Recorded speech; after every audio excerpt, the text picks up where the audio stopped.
Today, an answer to a long speculated about question. Whom did Donald Trump Jr. call before and after that now infamous Trump Tower meeting? Three sources telling CNN that Senate investigators have records showing Trump Jr. made calls to family, friends, and business associates, not his father. The new information solves one Mueller mystery and debunks a Democratic theory pushed by many, including the now chairman of the House Intelligence Committee, Adam Schiff. But the special counsel's paper trail leaves us still with a lot of big unknowns. Let's go through some of the big questions in this investigation. Let's start with Rick Gates. He was the deputy campaign chairman. He pleaded guilty to lying to the special counsel and to conspiracy.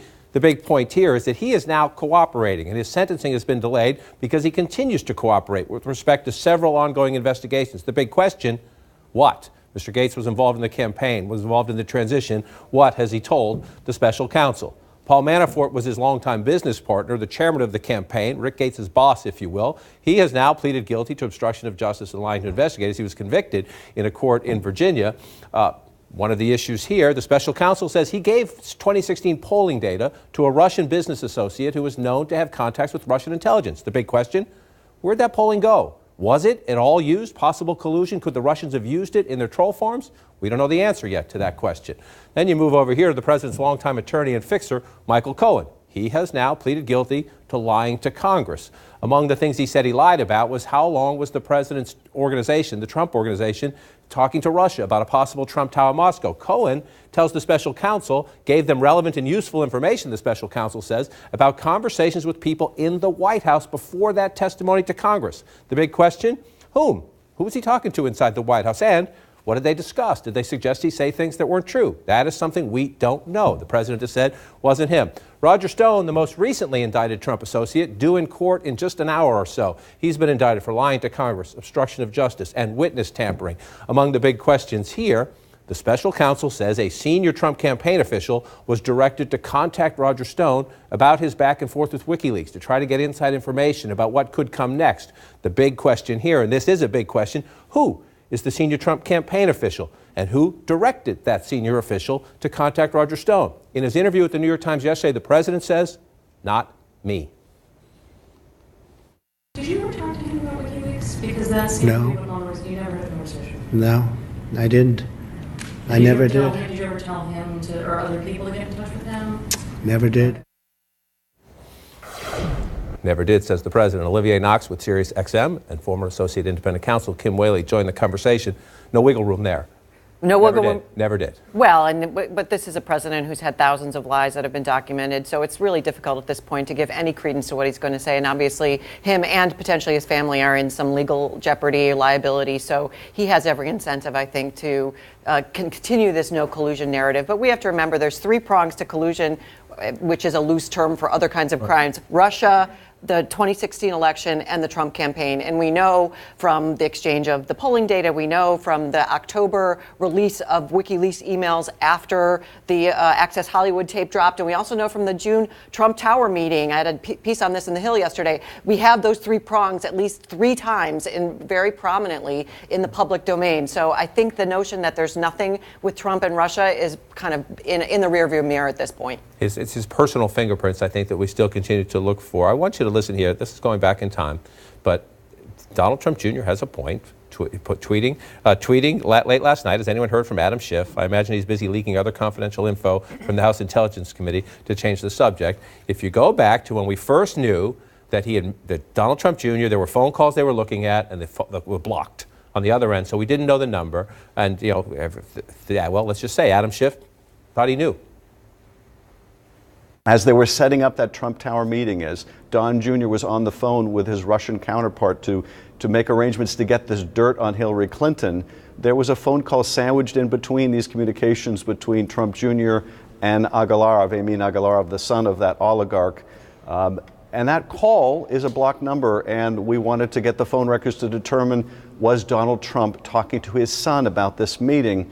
It's an obvious investigative step, but one the Republicans were unwilling to take because they were afraid of where the evidence might lead. Is not the responsible thing to have said then is we want to get these records, period? Why throw in there to see? I mean, look, it's obvious. It's what you want to find out. But this was trafficked as, block number. It's the president. At that point, the candidate. Well, There's a little risk for Democrats in this whole past year, which is, to Kim's point, I mean, there is a lot on the table that we know that looks pretty bad for the president and his family. Simply looking at all of the people around him who were lying about something involving Russia.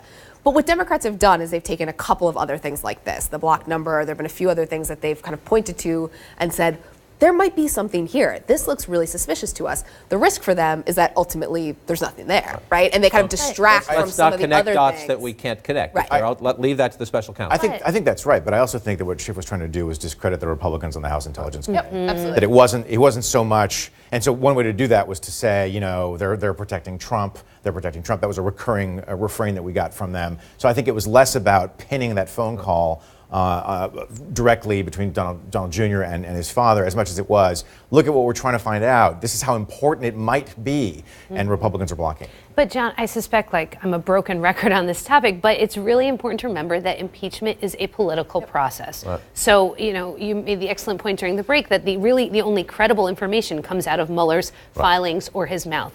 Everything else, a lot of it is politics, because Republicans, the White House, and Democrats all know that if this moves to some kind of impeachment proceeding, it becomes all politics. And to that point, that's the perfect segue to this, that the president told your newspaper.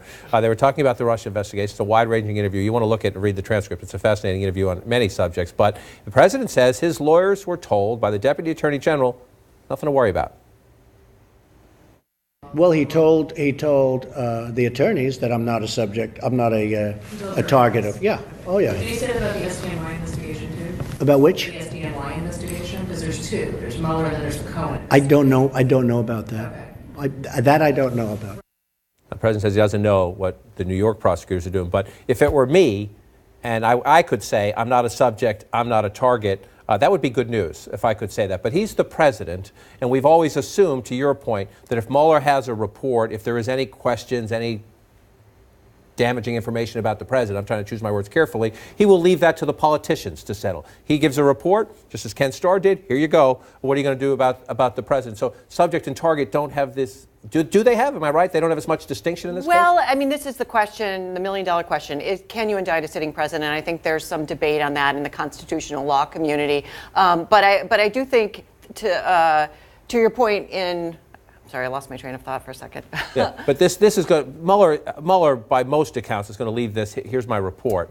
And so, what's the question about? It's the I mean, I guess it's well, the report. Back to the Ken Starr point. That was a statutory requirement that there be a report. Here, there's a confidential report that goes to the Attorney General, and then potentially another report that could go to Congress if there's a conflict between Mueller and the Attorney General. And if that doesn't happen, there might not be anything public at all.